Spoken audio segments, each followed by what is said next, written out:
Ve tevhidin fəzilətindəndir ki, tevhid en büyük dayaktır insanı ibadete rağbetlendiren.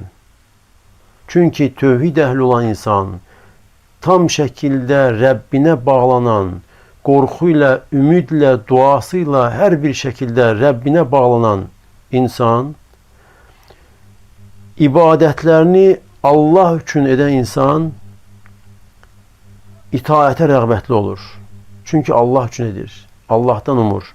Ve tevhid ehli olan insan, tam şekilde Rabbine bağlanan ve Rabbi için ibadetleri eden insan, ettiği her emeli ancak Allah'ın razını ummak için edirse ve Allah'ın cezasından korkarak, çekinerek günahları terk edirse, bu insan hem aşkarda insanların gördüğü yerde ve hemçinin gizlinde ibadetlerini edecektir. Ama tevhid ehli olmayan, halı bucur olmayan insan, misal için riyakar insan kimi.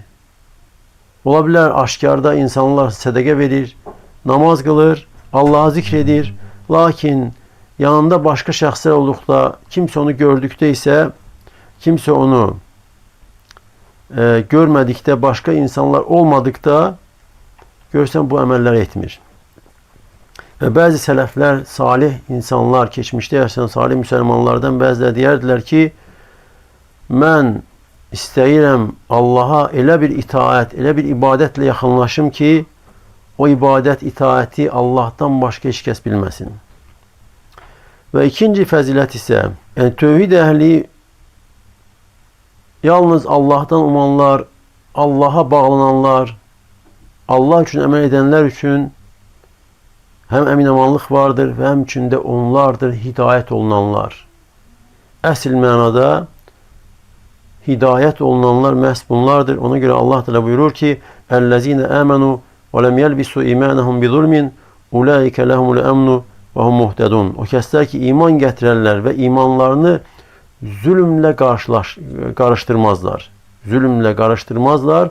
Onlar üçün əminamanlıq vardır və onlardır hidayət olunanlar. Yani zulüm deyəndə burada zulüm, yani qeyri-müəyyənlikdə gəlir bir zulmin, yani heç bir zulüm. Ve ümumi bütün zulümler dahildir, lakin birinci növbə dahil olan burada en büyük zulüm olan şirktir.